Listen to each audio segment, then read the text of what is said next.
नमोऽस्तु चन्द्रार्कमरुद्गणेभ्यः। ॐ नमः परमहंसास्वादितचरणकमलचिन्मकरन्दाय भक्तजनमानसनिवासाय श्रीरामचन्द्राय विश्वसर्गविसर्गादिनवलक्षणलक्षितं श्रीकृष्णाक्षं परं धाम जगद्धाम नमामि तत्। नारायणं नमस्कृत्य नरं चैव नरोत्तमं देवीं सरस्वतीं व्यासं ततो जयमुदीरयेत्। गुरुर्ब्रह्मा गुरुर्विष्णुर्गुरुर्देवो महेश्वरः गुरु साक्षात् परब्रह्म तस्मै श्रीगुरवे नमः। अखण्डमण्डलाकारं व्याप्तं येन चराचरं तत्पदं दर्शितं येन तस्मै श्रीगुरवे नमः। तस्मै श्रीगुरवे नमः। नीलाम्बुजश्यामलकोमलाङ्गं सीतासमारोपितवामभागम् पाणौ महाशायकचारुचापं नमामि रामं रघुवंशनाथम्। उल्लङ्घ्य सिन्धो सलिलं सलीलं यः शोकबन्धुं जनकात्मजाया आदाय तेनैव ददाहलङ्कां नमामि तं प्राञ्जलिराञ्जनेयम्। तुलसीकृतरामायण कथाकरी विस्तार आसन लीजहु प्रेमहित आवो पवन कुमार सियावर राम जय जय मेरे प्रभु राम करो कल्याण जय जय राम। वर्णानामर्थसङ्घानां रसानां छन्दसामपि मङ्गलानां च कर्तारौ वन्दे वाणी विनायकौ। गोस्वामी जी रामायण प्रारंभ करने से पूर्व विघ्न विनाशक भगवान गणेश का स्मरण करते हैं। वाणी की अधिष्ठात्री जिनके द्वारा रस और छंदों का प्रवाह प्रवाहित हो, वीणा वादनी भगवती सरस्वती का भी स्मरण करते हैं। रस और छंदों के प्रवाह के लिए भगवती सरस्वती और विघ्न विनाशन के लिए गणपति का स्मरण किया गया है। हम और आप सब मिलकर वाणी और विनायक के चरणों में अपना मस्तक झुकाएं, उन्हें बार बार प्रणाम करें। रामायण का प्रारंभ कहां से हुआ, इस पर थोड़ा पहले विचार कर लें। हमारे यहां लिखा हुआ है, वेद वेद्ये परे पुंसी जाते दशरथे हरो, और वेदाः प्राचेत सादासीत साक्षात रामायणात्मना। वेद में जिस ब्रह्म का निरूपण किया गया है वह ब्रह्म महाराज दशरथ के यहां राम बनकर अवतरित होते हैं, और वेद स्वयं महर्षि वाल्मीकि के मुख से रामायण के रूप में प्रकट होते हैं। वेद ने जिस ब्रह्म का संकेत किया वो तो दशरथ जी के यहां पुत्र बनकर आए, और वेद स्वयं महर्षि वाल्मीकि के मुख से रामायण के रूप में हमारे आपके सामने आए हुए। जैसे राम का प्राकट्य हुआ उसी तरह रामायण का भी प्राकट्य माना जाता है। महर्षि वाल्मीकि का जीवन भी थोड़ा सा विचारणीय है। गोस्वामी जी ने लिखा है कि जिंदगी का वो दिन बड़ा सुहावना है जब व्यक्ति को किसी संत का संपर्क मिल जाता। बड़े भाग्य पाई सत्संगा, हो बिनहि प्रयास हो ही भव भंगा। क्योंकि बिनु सत्संग विवेक न होई, और राम कृपा बिनु सुलभ न सोई। सत्संग के बिना विवेक नहीं जागता। जैसे मथानी के बिना मक्खन प्रकट नहीं होता। दूध में मक्खन तो है, लेकिन उसे प्रकट करने के लिए यंत्र चाहिए, मथानी, रई रगड़ने वाली। तो जैसे मथानी के बिना मक्खन प्रकट नहीं होता, इसी तरह संत के मिले बिना जीवन में विवेक प्रकट नहीं होता। विवेक के लिए संत का संग बहुत जरूरी है। रह गई बात परिवार की, तो परिवार का भरण पोषण तो पशु पक्षी भी कर लेते हैं। पशु भी संतान पैदा करता है, और पशु भी अपने संतान की व्यवस्था की चिंता करता है। चिड़िया गर्भवती होते ही घोंसला बनाना प्रारंभ कर देती है। हाँ, और अंडे पैदा होते ही सेकती है, और बच्चे निकलते ही स्वयं भूखी रहकर चोंच से दाना लाके उनके मुंह में डालने लगती है। तो जहां तक परिवार का प्रश्न है, वो तो पशुओं में भी देखा जाता है। फिर शास्त्र कहते हैं, क्या केवल इतने के लिए ही आपको मनुष्य का शरीर मिला है? जो कार्य पशु अनायास कर रहे हैं, सामान्य बुद्धि वाले पशु जो कार्य कर रहे हैं, विशेष बुद्धि वाला मानव भी यदि वही कार्य करता रहेगा, तो मानवता और पशुता में अंतर क्या होगा?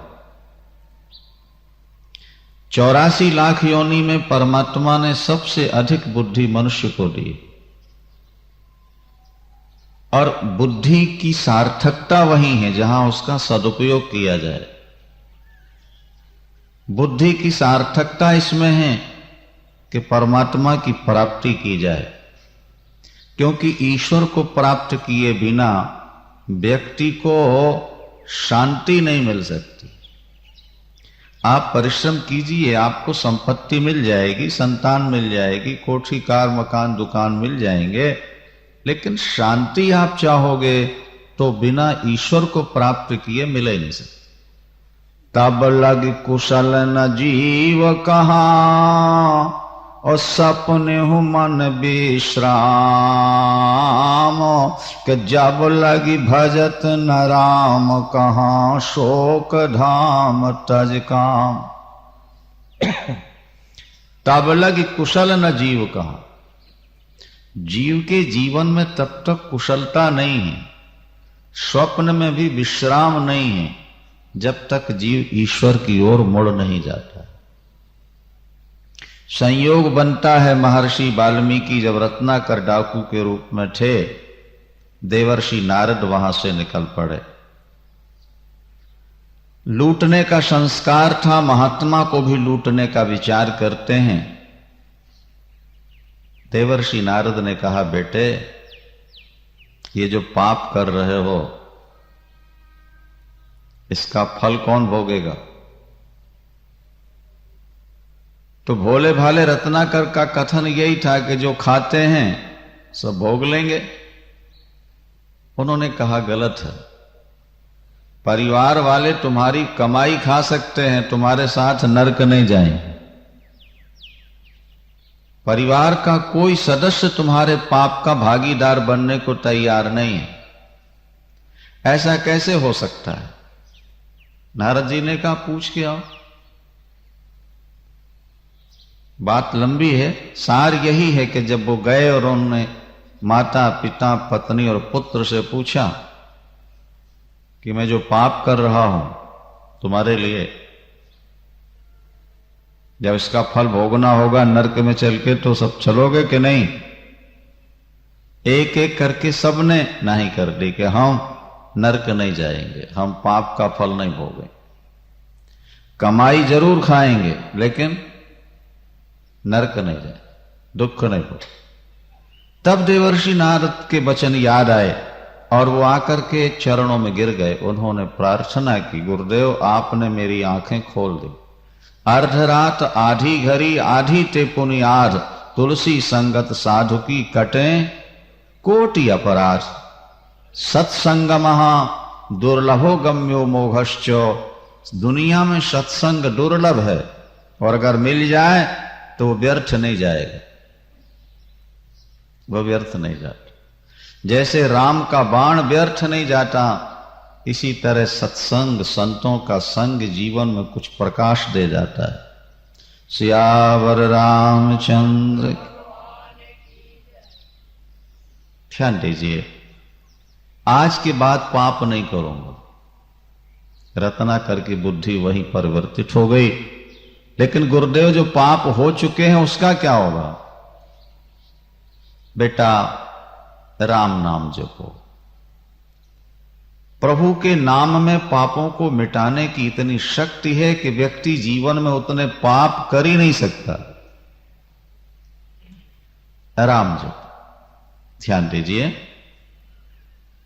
देवर्षि नारद कहकर चले गए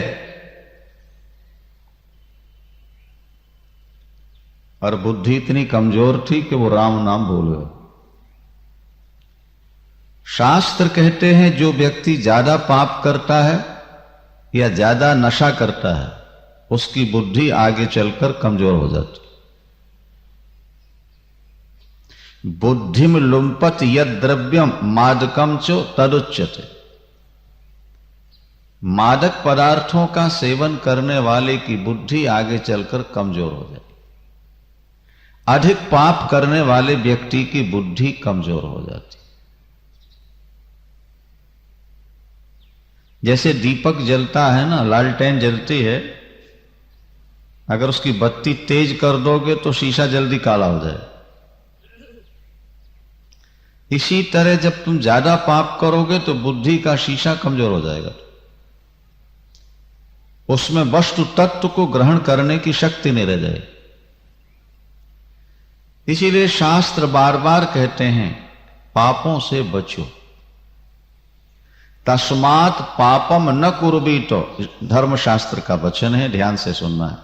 तस्मात् पापम न कुर्वीतो पुरुषः संसितः व्रतः पापम प्रज्ञाम नाशयति क्रियमाणम पुनः।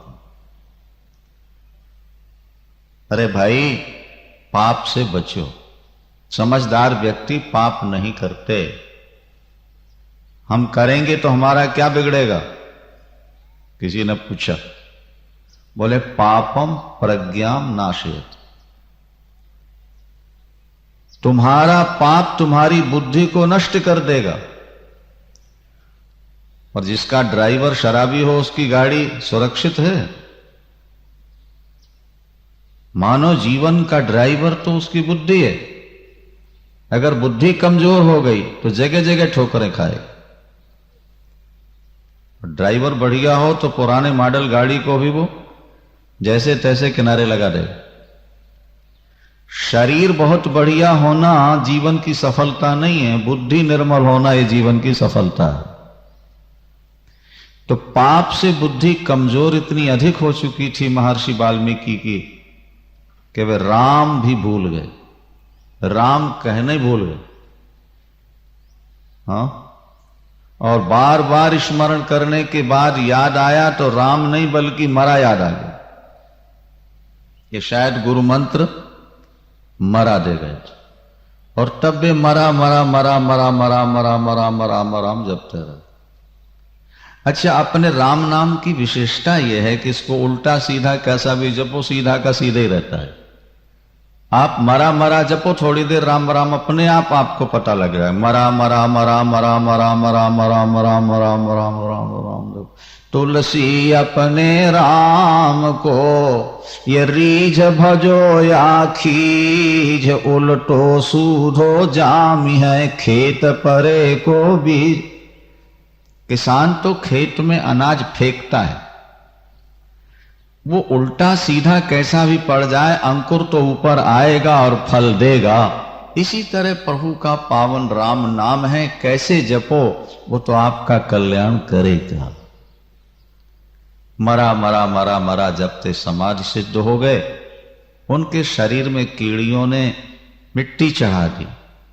रत्नाकर का नाम वाल्मीकि इसलिए पढ़ा कि उनके शरीर पर बल्मीकि चढ़ गई। बल्मीकि कहते हैं जो कीड़ियां मिट्टी चढ़ा देती हैं ना, उसका नाम वाल्मीकि। और तब सप्त ऋषियों ने आकर के उनकी मिट्टी हटाई है और आकाशवाणी हुई है कि तुम सिद्ध हो चुके, पाप समाप्त। एक बार अपने शिष्य भरद्वाज के साथ वो गोमती स्नान करने जा रहे थे। ध्यान दीजिएगा जरा। मार्ग में एक पक्षी, जिसको संस्कृत में क्रौंच कहते हैं, हिंदी में उसको सारस भी कहते हैं, खेतों में रहता है एक सारस पक्षी, बगुले से थोड़ा बड़ा होता है, स्लेटी रंग का। वो पति पत्नी एक साथ रहते हैं हमेशा, एक मरे तो दूसरा भी मर जाता है, उनका इतना प्यार होता। तो जिस समय वो क्रौंच पक्षी क्रीड़ा में रत है, उसी समय किसी बहेलिया ने नर को बाण मारा और वो नीचे गिरे, प्राण निकले। उसकी पत्नी मादा अपने पति की लाश के चारों ओर घूम घूम करके चीख रही थी, करुण क्रंदन कर रहे थे। महर्षि वाल्मीकि ने देखा, उनके आंखों से आंसू निकल पड़े। वाल्मीकि रामायण का यह विषय है, ध्यान दीजिए। उनके आंखों से अश्रुपात होने लगे, उनका हृदय शोक से भर गया। अरे निरपराधी पक्षी को तूने क्यों मार दिया? मां निषाद प्रतिष्ठा त्वमगमः शाश्वती समः यत् क्रौंच मिथुना देखो अवधि काम मोहितम।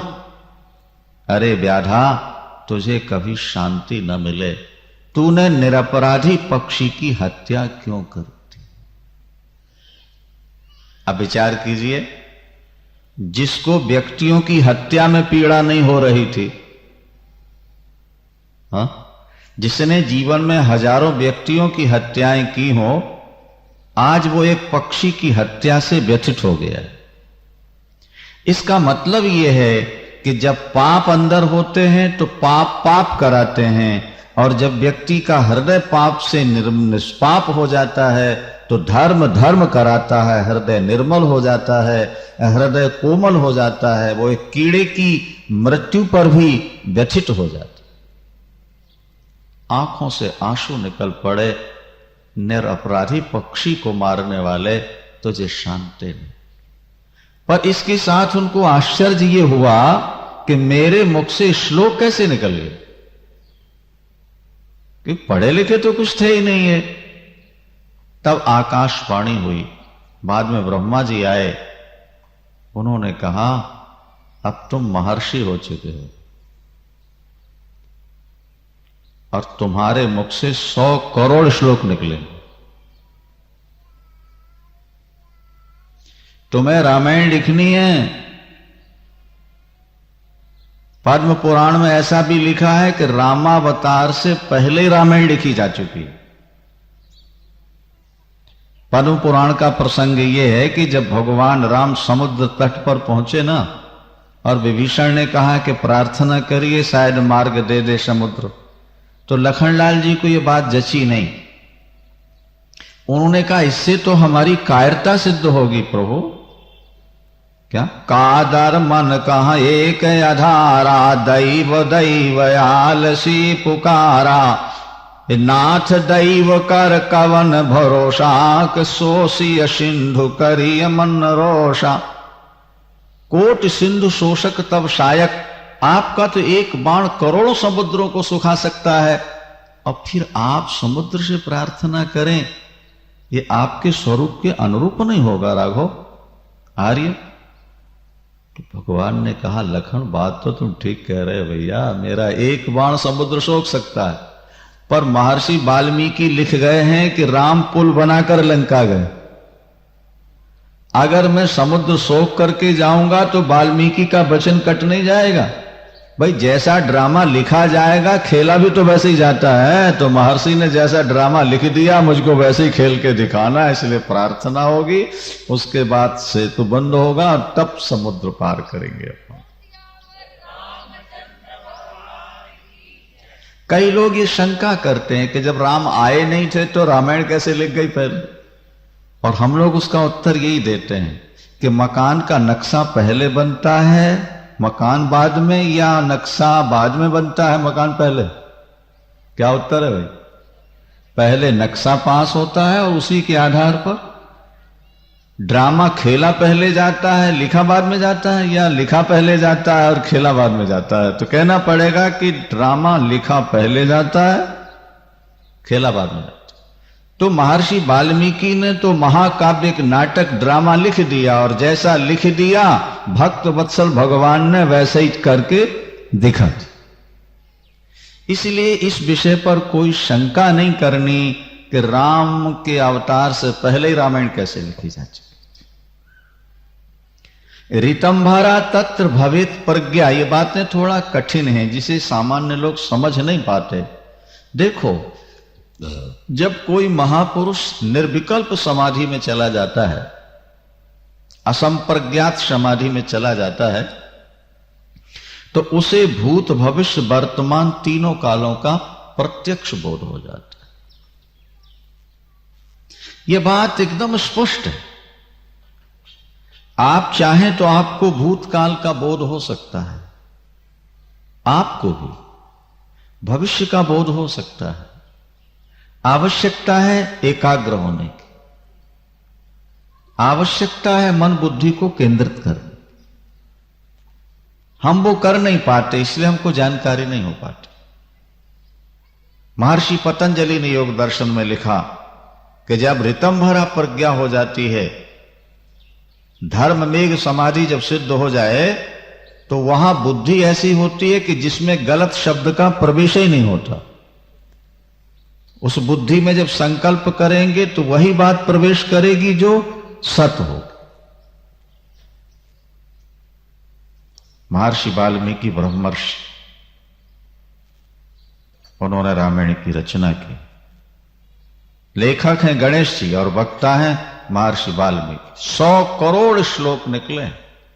वाल्मीकि रामायण तो 24,000 श्लोकों की है, वो केवल 100 करोड़ रामायण का सार भाग है। और तुलसीदास जी की रामायण 10,000 चौपाइयों का संग्रह है, वो और भी संक्षेप में है।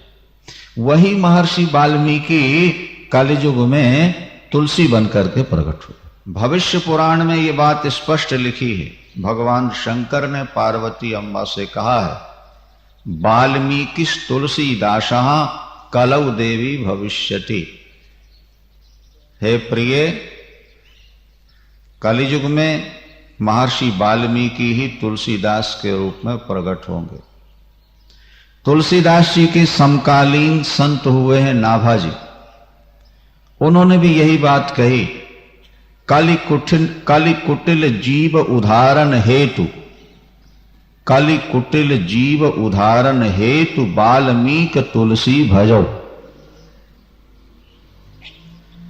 स्पष्ट है कि महर्षि वाल्मीकि ही तुलसीदास बन के आए। और जैसा मैंने भी आपसे कहा कि अगर परमात्मा आपको संपत्ति अधिक दे दे, पुत्र और पत्नी दे दे, शरीर स्वस्थ रहे, तो ये भगवान की सामान्य कृपा है। और भगवान अगर दुख दे दें तो समझना ये भगवान की विशेष कृपा है। बोलो सियावर। ये उल्टा फार्मूला है थोड़ा सा, क्योंकि जिंदगी में अगर हमने ठोकर खाई न होती तो मोहन तुम्हारी याद कभी आई न होती। दुनिया में वही व्यक्ति आगे बढ़ा है जिसने जिंदगी में ठोकरें खाई। भगवान स्वयं कहते हैं, यस्या हमनुग्रहणामि हरिष्ये तद्धनम सनई करोमि बंधु विच्छेदम सत दुखे न जीवति। मैं जिस पर कृपा करता हूं उसे दुखी बनाता हूं। भाई बंधुओं से उसका वियोग करा देता हूं, और जब उससे प्यार करने वाला कोई नहीं रह जाता, दुनिया उसको ठुकराती है, तो दुनिया से मुड़कर मेरी शरण में आता है तो मैं उसको गले लगा लेता हूं। क्योंकि जब तक दुनिया ठोकर नहीं मारेगी तब तक तुम्हें संसार से वैराग नहीं होगा, और वैराग के बिना राम की कृपा नहीं होगी। आप ये ध्यान रखें। गोस्वामी तुलसीदास जी का जीवन भी संघर्षों से भरा हुआ जी। 2 मिनट सुन लीजिए उनकी जीवनी में क्या लिखा है संक्षेप। जब गोस्वामी जी अपनी माता के गर्भ में आए तो पहली बात तो ये लिखी कि वो 12 महीने तक गर्भ में रहे। आमतौर पर बच्चे 9 महीने 9 दिन 10 दिन में हो जाते हैं, गोस्वामी जी 12 महीने रहे। इससे भी माता पिता के दिमाग में बहुत परेशानी थी। जब पैदा हुए तो 32 दांत इनके थे, जो राक्षसों के होते हैं। यह भी अपशगुन था। अभुक्त मूल में पैदा हुए, गंड मूल जिसको बोलते हैं, और पिता इसका मुंह नहीं देखेगा 12 वर्ष तक, और नहीं तो सर्वनाश होगा। पिता ने मुख नहीं देखा और भेज दिया मायके पत्नी। घर में रहेगा तो मुंह दिख ही जाएगा ना भाई। और पत्नी लेकर के वहां पहुंची, यहां पिता समाप्त तो वहां मां समाप्त हो। देखो, मैंने आपसे कहा ना कि अगर दुख आए तो ही विशेष कृपा होती है। ननिहाल में भी सब खत्म। मूल गोसाई चरित में लिखा है कि पार्वती अम्बा स्वयं आकर के भोजन कराती थी, एक नार, बुढ़िया का रूप नार। और सारे समाज में यह प्रसिद्धि हो चुकी थी कि यह बालक भाग्यहीन है, जो इसको शरण देगा वो बर्बाद हो जाए। कोई अपने घर रखने को तैयार नहीं, फुटपाथ पर सोते हैं, अनाथों की तरह डोलता है। एक संत आ गए, आकृति देखकर लगा कि ये तो बालक कोई होनहार है। भाई हीरा धूल में भी पड़ा हो तो उसकी चमक कहां जाती है। उनका नाम था नरहरियानंद, उनके गुरु थे। उनका नाम था नरहरियानंद, उनके गुरु थे। बेटा कैसे घूम रहे हो? रो पड़े गोस्वामी जी। स्वामी जी मेरा कोई नहीं दुनिया, माता पिता भाई बंधु नाते सब समाप्त। मैं बड़ा भाग्यहीन हूं, मुझको कोई अपने घर में ठहरने नहीं देता, मुझको कोई रोटी नहीं देता। रो। संत ने कहा बेटा, जिसे कोई सहारा न दे राम उसका सहायक बनता है, आओ मेरे साथ चलो। कुछ लोगों ने कहा स्वामी जी आप ऐसी गलती न कीजिएगा, नहीं तो आपकी मंडली खत्म हो जाएगी।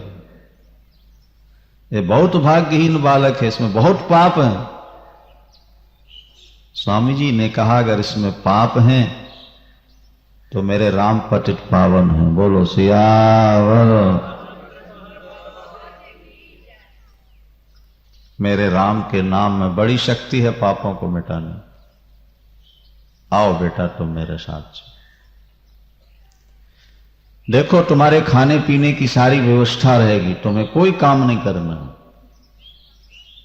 केवल एक काम करना है, सुबह से शाम तक राम नामामृत पान करना है, राम नाम जप। बड़े खुश हुए गोस्वामी जी। कहते ना डूबते को तिनके का सहारा। अरे कहां डोल रहे थे और कहां सब कुछ आराम मिल जाए, और केवल जपना है राम। वो राम नाम जपते जपते जपते महाराज जितने संत हुए ना आज तक, सबने नाम पर जोर दिया है। हरि का नाम जपो मन मेरे, नानक पावो सुख गणे। जिसने नाम प्रभु का जपा है जिसने नाम की कमाई कमा ली है वो लोक में और परलोक में सुखी रहता है। आप पैसा कमा करके लोक में भी सुखी नहीं रह सकते हो, परलोक की बात तो छोड़ दो। लेकिन जो नाम के सहारे जीते हैं वो लोक में भी सुखी रहते हैं और परलोक में भी सुखी रहा करते हैं। इसीलिए संपत्ति के साथ थोड़ा नाम की कमाई कमाना प्रारंभ करो, नाम रूपी धन संचित करो। गोस्वामी जी ने लिखा है, रे जीव जौलो तू राम नाम न जपी है। रे जीव जौलो तू राम नाम न जपी है, तौलो तू कहूं जाए तिहू ताप तप। तू कहीं चला जा, तुझे शांति नहीं मिले। अगर जीवन में शांति चाहिए तो परमात्मा की शरण ले लो भैया। गरीब कहे धनवान सुखी है, धनवान कहे सुख राजा को भारी, और राजा कहे चक्रवर्ती सुखी है, चक्रवर्ती कहे सुख इंद्र को भारी। तो इंद्र कहे चतुरानन सुखी हैं, चतुरानन कहें सुख विष्णु को भारी। और तुलसी जी जान विचार कहें, सिया राम भजन बिन जीवो दुखारी। दुखिया नानक सब संसार, सोई सुखिया जिस नाम आधार।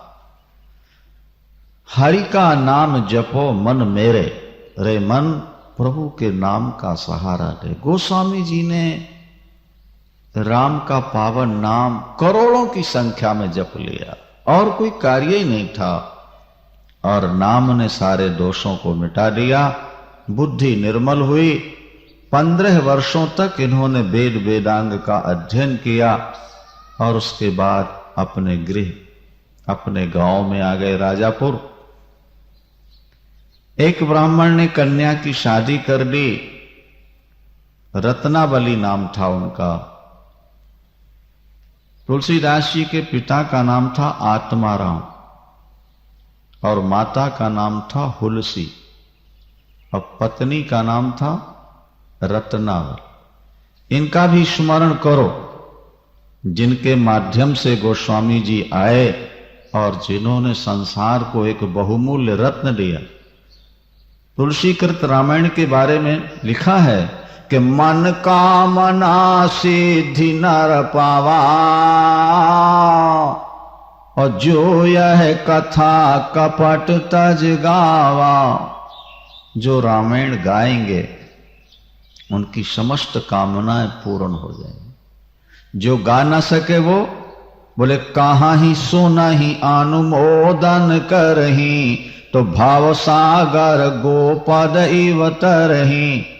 अगर कह नहीं सकते तो सुन तो सकते हो। कहाँ ही सुन ही अनुमोदन करही, वो भाव बारिठ गोपद इव तरही। लिखा है कि जिस व्यक्ति ने विश्वास किया है रामायण पर, रामायण की प्रत्येक चौपाई मंत्र है, मंत्र है।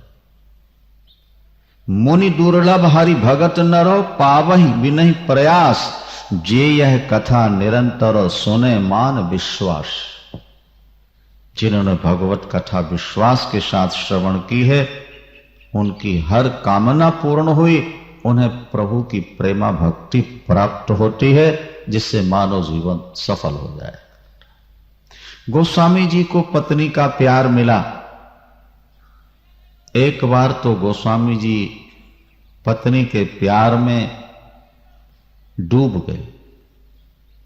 वे 24 घंटे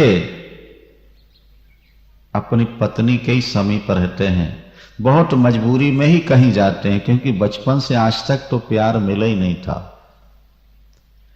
अगर कभी पत्नी को लेने उनका भाई आया है तो बहाना करके लौटा देते थे, और रत्नावली से आंसू भर के कहते थे गोस्वामी जी कि मुझे दुनिया में प्यार नहीं मिला था, ये पहली बार प्यार मिला है, मैं तुम्हारे बिना रह नहीं सकता।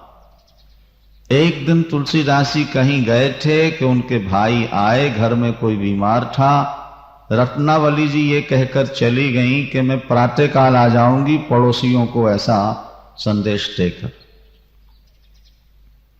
और गोस्वामी जी जब लौट कर आए रात्रि में, पत्नी को नहीं पाया। पड़ोसियों ने बताया कि प्रातः काल ही वापिस आ जाएंगे, पर वे रात भर का वियोग नहीं सह सके। प्यार बड़ा विलक्षण होता है दुनिया में। एक एक मिनट भी वर्षों जैसे मालूम होते हैं वियोग के। भयानक वर्षा हो रही है, आंधी और तूफान, बिजली कड़क रही है, अंधेरी रात और बीच में यमुना। गोस्वामी जी अपने को रात भर रोक नहीं पाए, उसी समय चल पड़े। पत्नी से मिलने के लिए उस समय चल पड़े। रास्ते में कीचड़ है, सांप बिच्छू रात्रि के जानवर। वृंदावन बिहारी लाल की सीताराम सीताराम सीताराम सीताराम सीता।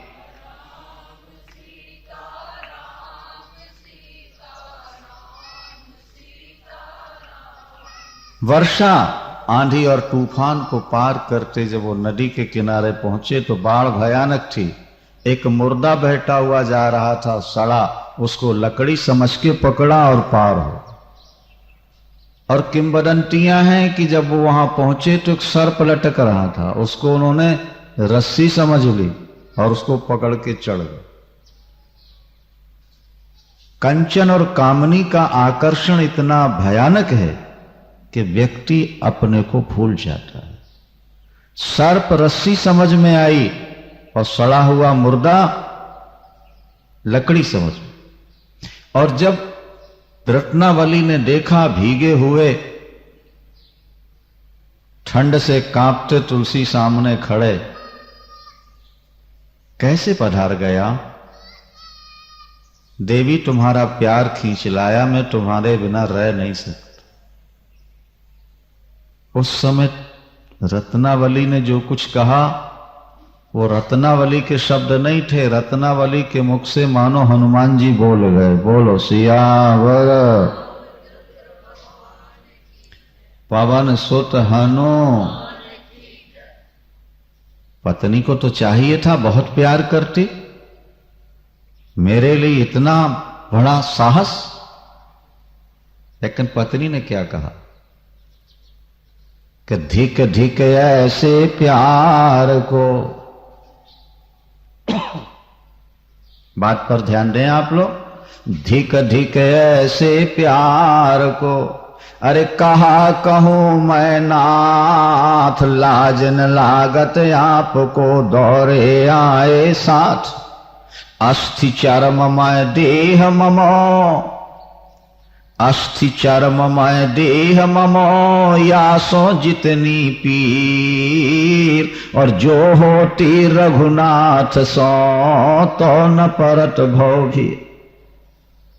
इस हाड़ मांस के पुतले से आपने जितना प्यार किया गोसाई जी, अगर इतना प्यार प्रभु राम से कर लेते तो आवागमन का चक्र मिट जाता।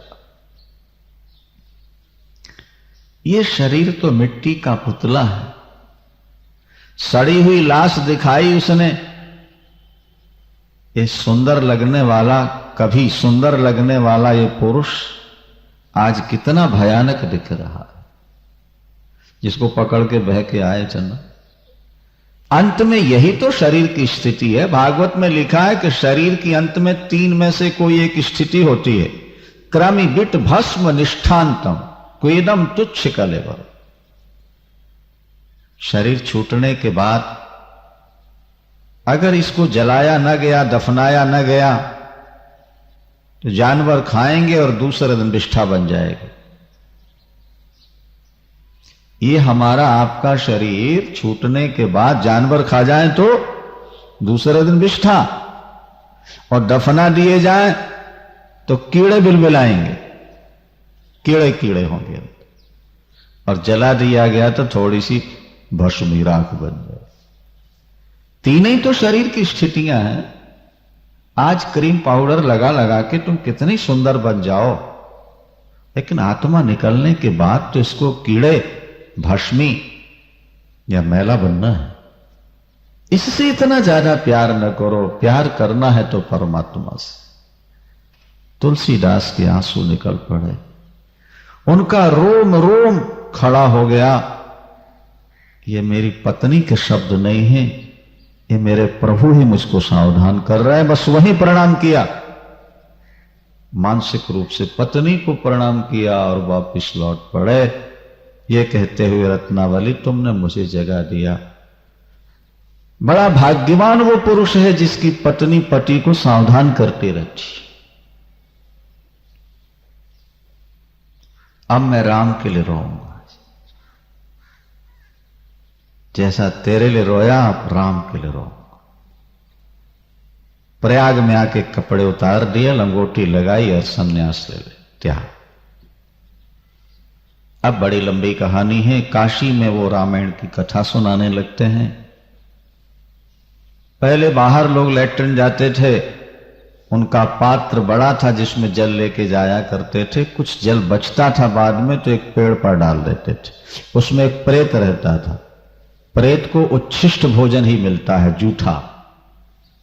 शुद्ध पवित्र पानी नहीं पी सकता, शुद्ध पवित्र प्रेत भोजन नहीं कर सकता। वो नित्य जल पाकर के प्रसन्न हो गया। गोस्वामी जी, आपने मुझे जल देकर तृप्त किया, मैं आपको वरदान देना चाहता हूं। गोस्वामी जी ने कहा बस एक ही लालसा है, प्रभु राम का दर्शन करा दिया जाए। प्रेत ने कहा कि अगर मैं करा सकता तो क्या प्रेत बन के रहता, मैं मुक्त न हो गया होता। धन संपत्ति औलाद चाहो तो मैं दे सकता। उन्होंने कहा इसकी लालसा नहीं। एक भरोसो एक बल, एक भरोसो एक बल, एक आस विश्वास, एक राम घन श्याम हितो चातक तुलसी। तो आपकी रामायण में हनुमान जी आते हैं कोढ़ी का रूप बना करके और जूतों के पास बैठे रहते हैं। सबसे पहले आ जाते हैं और सबसे बाद में जाते हैं। उनके चरण पकड़ लेना, आपको राम का दर्शन। और जब गोसाई जी ने चरण पकड़े तो पहले तो छुपाने की कोशिश की, लेकिन जब नहीं छोड़ा तो हनुमान जी प्रकट हो गए। बोलो गोसाई जी क्या चाहिए? बड़ी अच्छी कथा सुनाते हो तुम तो, हम बहुत दिनों से सुन रहे थे।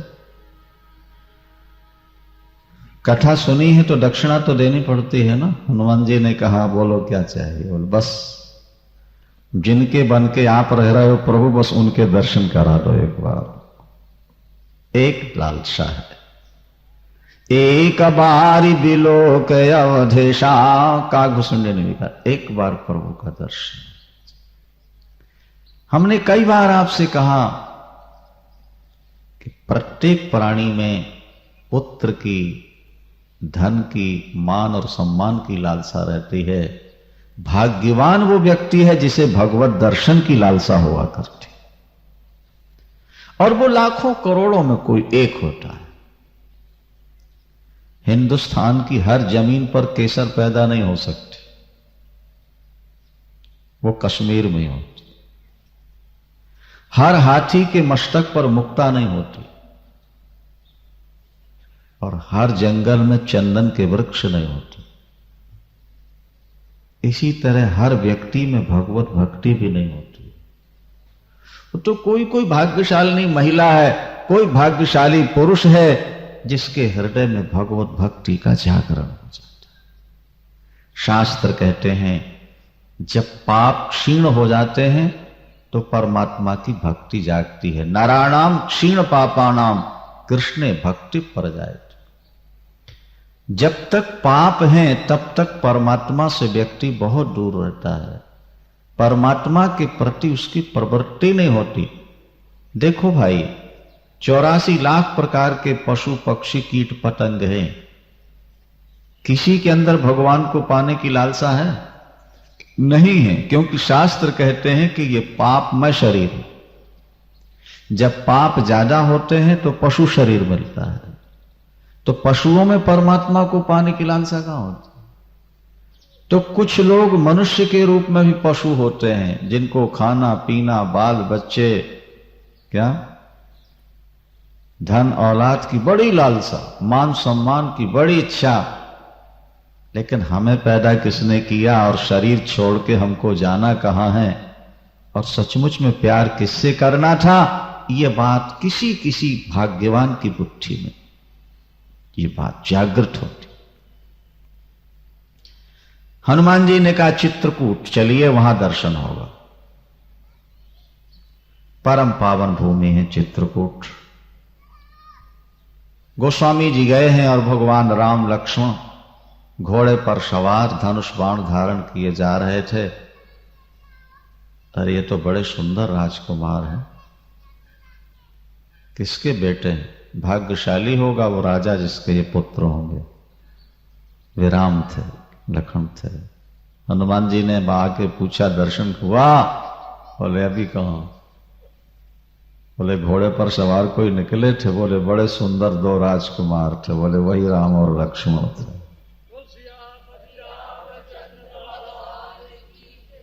बहुत रोए, मैं भाग्यहीन था, एक अवसर और दिला दीजिए। अच्छी बात है, प्रयास। मौनी अमावस्या माघ की मेला लगता है वहां। गोस्वामी जी मंदाकिनी स्नान करके चंदन घिस रहे हैं, आंखें बंद हैं, आंसू भरे हुए हैं। बस यही था कि प्रभु एक बार, सिर्फ एक बार कृपा कर दो राम, इस समय पर मैं अनाथ हूं, आपके लिए मैंने दुनिया छोड़ दी है, तो एक बार तो सहारा दे दो। मुझे कैसे पता लगे कि मेरे राम ने मुझे स्वीकार कर लिया है? नहीं, इतने में मीठी आवाज आई, बाबा चंदन। गोस्वामी जी ने कटोरी सरका दी। उनको क्या पता चंदन मांगने वाला कौन? प्रभु चंदन लगा रहे। हनुमान जी ने सोचा फिर चूका जा रहा है बाबा दुख, अब पछताएगा बाद में। तब तोता बन के बोले चित्रकूट के घाट में, अरे भाई संतन की भीड़, तुलसीदास चंदन घिसे तिलक देत। रघुवीर बस इतना सुनते ही आंख खुल गई, भगवान राम का दिव्य दर्शन हुआ। साष्टांग चरणों में प्रणाम भगवान का।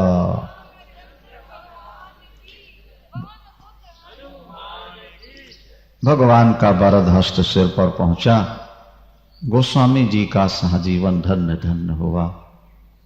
नहीं, जैसे बहुत प्यासे को शीतल जल मिल जाए, जैसे नेत्रहीन को नेत्र मिल जाए, बंध्या स्त्री को जैसे पुत्र प्राप्त हो जाए, जन्म के दरिद्र को जैसे पारस मणि मिल जाए, इससे भी करोड़ों गुना ज्यादा आनंद आज गोस्वामी जी को भगवत दर्शन से हुआ। जीवन धन्य धन्य कृत्य हो गया।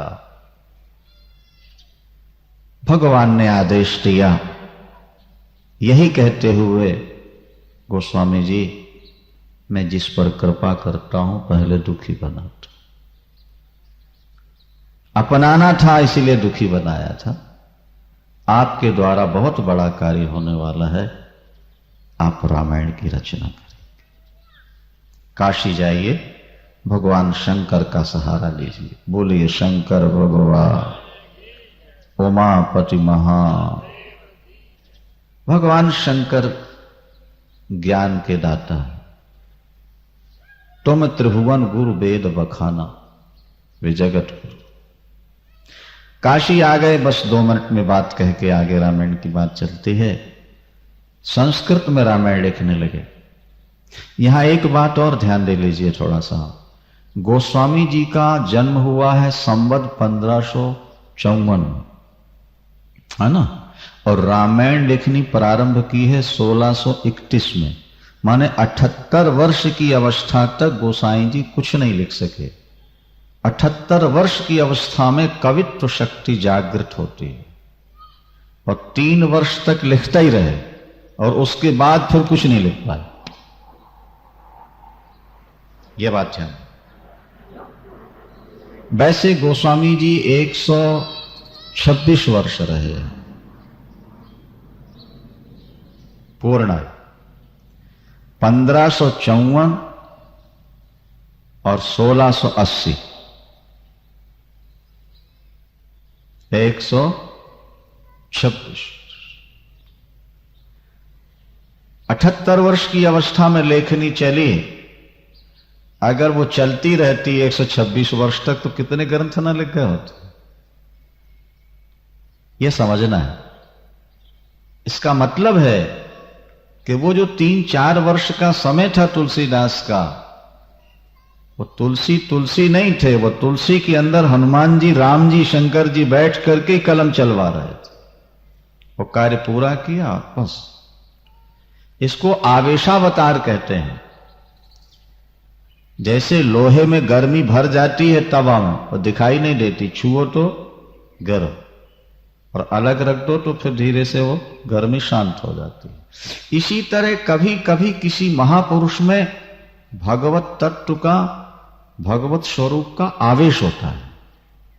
वो दिखाई नहीं देता, प्रवेश हो जाता है, और उस प्रवेश काल में वो बहुत बड़े बड़े कार्य कर जाते हैं और चले।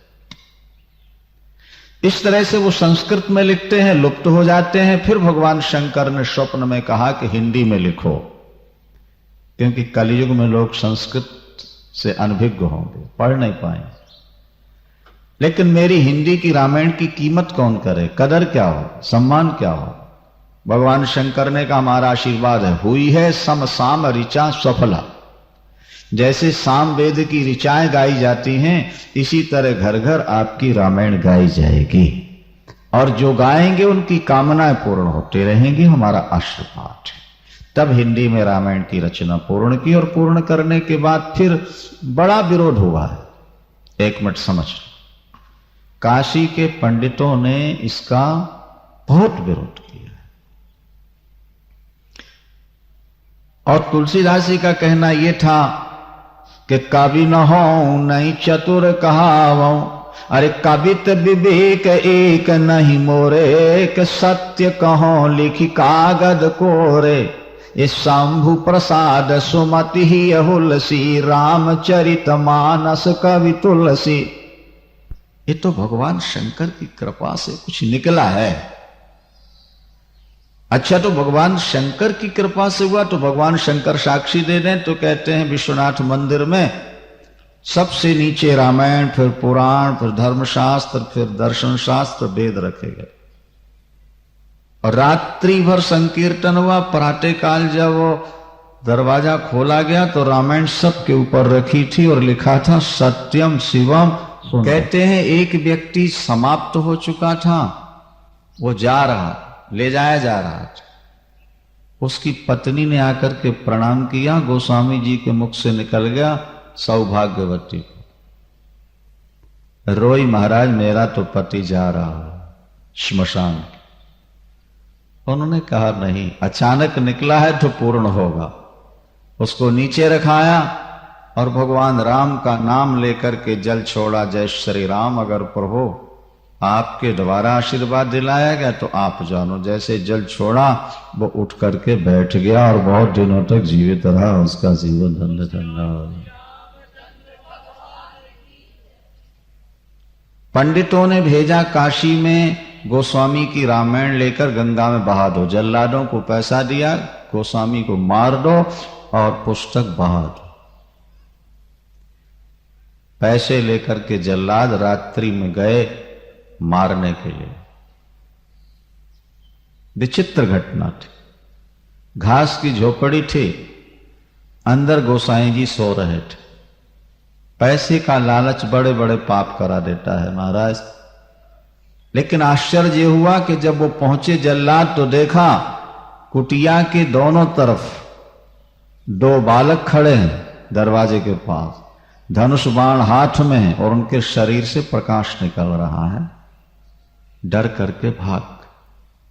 लेकिन प्रातः काल आकर के उन्होंने कहा, गोसाई जी रात्रि में हम आपको मारने आए थे, पर आपके दो शिष्यों का दर्शन ऐसा हुआ कि हमारी बुद्धि बदल गई। हम डर के भाग तो गए, आज के बाद हम पाप नहीं करेंगे, पर उनका दर्शन तो एक बार करा दो, आपके कितने सुंदर शिष्य हैं। उन्होंने कहा भैया मेरे तो कोई शिष्य नहीं, मेरा कोई पहरेदार नहीं, हो सकता है मेरे प्रभु राम और लक्ष्मण ही मेरी रक्षा के लिए आ गए। कुटिया उजाड़ दी तुलसी ने और अपनी रामायण टोडरमल उनके भक्त थे, उनके यहां रख करके यात्रा में गए। और अंत में संवत 1680 में काशी में ही गंगा के किनारे भगवान राम का नाम लेते लेते तुलसीदास जी ने अपना शरीर छोड़ दिया है। श्रावण शुक्ला सप्तमी को वो प्रकट हुए थे और श्रावण शुक्ला तीज को उन्होंने शरीर छोड़ दिया। क्या 126 वर्ष की पूर्ण आयु। तो रामायण समस्त कामनाओं को पूर्ण करने वाली।